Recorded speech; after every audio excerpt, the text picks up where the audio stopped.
Kontingen Lampung Utara gagal meraih target masuk 5 besar dalam perhelatan Pekan Olahraga Provinsi ke-9. Lampung Utara harus puas di urutan ke-11 dengan perolehan medali 40 emas, 58 perak, dan 98 perunggu.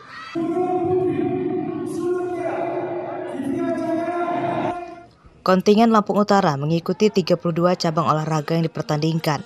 Atlet yang diturunkan 317 orang. Kepala Dinas Pemuda dan Olahraga atau Dispora Lampung Utara, Imam Hanafi, mengatakan hasil tahun ini merosot jauh dibanding pada Porprov ke-8 lalu yang berada di peringkat 6. Kendala yang dihadapi tim adalah minimnya anggaran serta minimnya waktu berlatih akibat pandemi COVID-19 lalu. Kalau target perolehan medali itu emang di atas 40, tapi yang ada sekarang memang 40, nggak bisa di up. Berarti nggak mencapai target tahun ini? Nggak mencapai targetnya. Target kita kemarin mencapai 5 besar ya? 5 besar. Tapi sekarang kita 11 Pak ya? 11. Salah satu penyumbang medali emas Lampung Utara adalah cabang olahraga dansa atau dance sport. Meski baru dipertandingkan, Lampung Utara unggul pada cabang olahraga ini dengan perolehan emas. Kebetulan saya dapat medali emas 1, medali perak 2. Kategori apa saja? Saya dari kategori Latin Dance usia up 40. 9 kabupaten. 9 kabupaten Iya, itu. 9 kabupaten. Untuk peserta di Lampung Utara sendiri? 6 atlet. 6 atlet. Ya, 6 atlet ikut, alhamdulillah dapat semua. Pada Porprov ke-9, Bandar Lampung keluar sebagai juara umum dengan perolehan 195 medali emas. Metro berada di urutan kedua dengan perolehan 100 medali emas dan diikuti Pesawaran di urutan ketiga dengan perolehan 96 medali emas. Ardio Haba melaporkan dari Lampung Utara.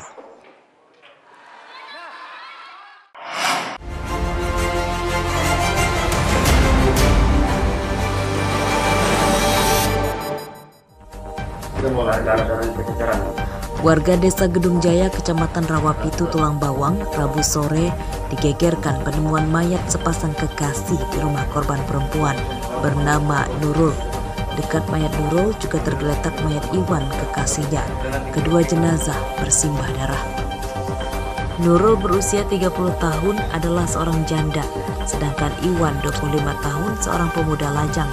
Keduanya tinggal di Kecamatan Rawapitu.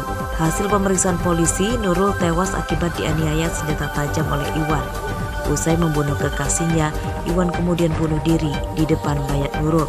Iwan bunuh diri menggunakan pisau yang dipakai untuk membunuh Nurul. Dari keterangan saksi yang diperoleh polisi, Iwan menjalin asmara dengan Nurul sejak lama. Kuat dugaan Iwan tega membunuh kekasihnya karena cemburu. Pembunuhan terjadi saat rumah korban sedang sepi. Polisi yang tiba ke lokasi kemudian mengevakuasi jenazah keduanya ke rumah sakit untuk diautopsi sebelum diserahkan ke keluarganya untuk dimakamkan.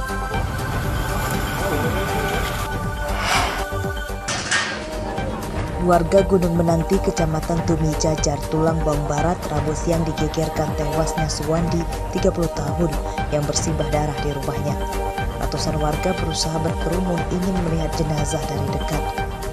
Menurut Kepala Desa Gunung Menanti, Haryanto mengatakan Suwandi sebelum tewas sempat menyuruh istrinya ke warung membeli barang keperluan anaknya.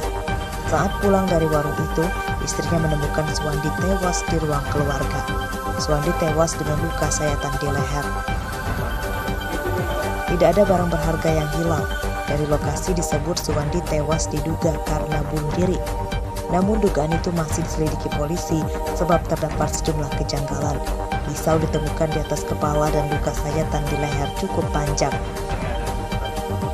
Jenazah Suwandi dievakuasi polisi ke rumah sakit untuk diautopsi.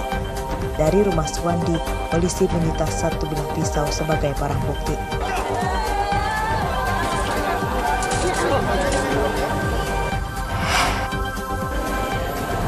Dua pekan buron perampok seorang pengemudi truk di Jalan Tol Waiserdang, Mesuji ditangkap polisi Selasa siang. Tersangka bernama Triwiyuda, 22 tahun, warga Mesuji yang ditangkap di tempat persembunyiannya di Bandar Jaya, Lampung Tengah. Triwiyuda merencanakan perampokan itu. Ia yang membawa jerigen kosong berpura-pura kendaraannya habis bahan bakar dan menumpang truk korban yang akan melanjutkan perjalanan dari tempat peristirahatan atau rest area jalan tol kilometer 234 Waisar Dharmasuci. Di perjalanan, Triwiyuda menganiaya korban menggunakan celurit yang telah disiapkan di balik bajunya. Korban terluka di kepala dan tangannya dan uangnya dirampas tersangka. Usai merampok korban, Triwiyuda kabur dengan meloncat pagar jalan tol. Perampokan truk bernomor polisi BE9486BV di jalan tol Trans Sumatera Masuji itu terjadi pada 29 November 2022. Truk yang sedang melaju dari arah Sumatera Selatan menuju Bandar Lampung dirampok. Pengemudi truk bernama Abdul Manaf, 45 tahun, warga Kabupaten Pesawaran, terluka dan tergeletak di pinggir jalan tol dekat truknya. Korban ditemukan dan dievakuasi ke rumah sakit oleh pengendara lain. Atas kejadian tersebut, para pengemudi truk meminta polisi meningkatkan keamanan di jalan tol Trans Sumatera supaya kejadian serupa tidak terulang.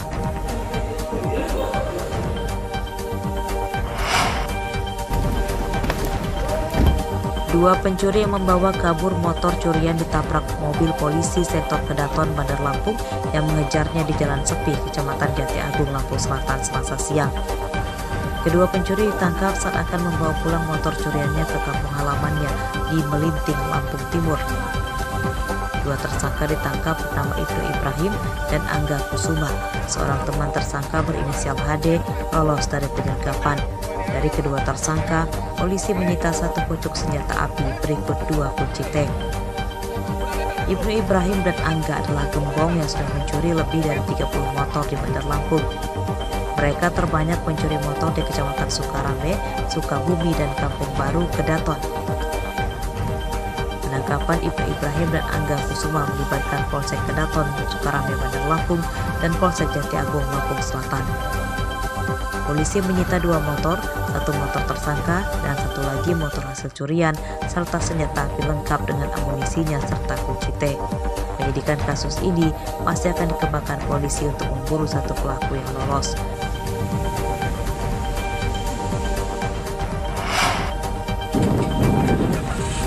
Kiki Septi, korban penganiayaan seorang kepala desa, Selasa pagi menjalani pemeriksaan tim penyidik Polres Lambang Barat.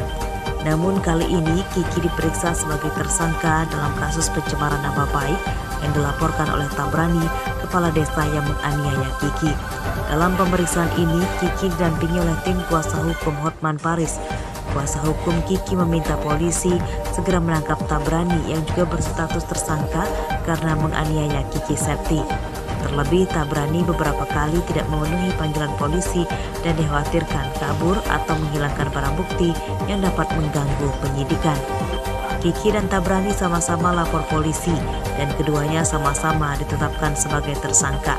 Kiki Septi ditetapkan sebagai tersangka pencemaran nama baik dengan korban Tabrani, sedangkan Tabrani ditetapkan tersangka karena menganiaya Kiki Septi. Bahkan saya dipukul kepala saya. Pertikaian Kiki dan Tabrani buntut dari sengketa lahan sebidang tanah yang baru dibeli Kiki diklaim Tabrani sebagai tanah desa Budijaya, Kecamatan Lambu Kibang, Lambang Barat. Kiki mengklaim tanahnya resmi karena saat membeli disertai sertifikat. Saya kerja dari 1000-2000 saya kumpulin buat beli tanah itu. Saling klaim tanah itu kemudian berujung perdebatan dan penganiayaan terhadap Kiki oleh Tabrani yang menjabat sebagai kepala desa Budijaya. Kiki dilaporkan balik oleh Tabrani dalam kasus pencemaran nama baik setelah mengunggah masalah itu ke media sosial.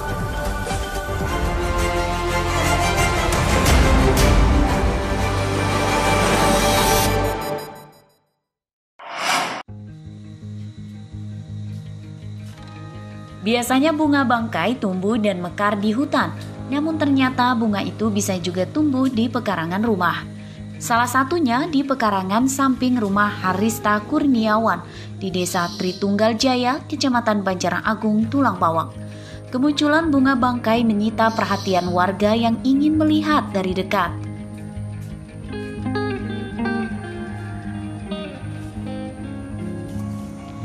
Bunga bangkai ini jenis Amorphalus pinifolius. Bunga tumbuh subur dan sudah setinggi 47 cm, lebar daun 20 cm, serta berwarna merah keunguan.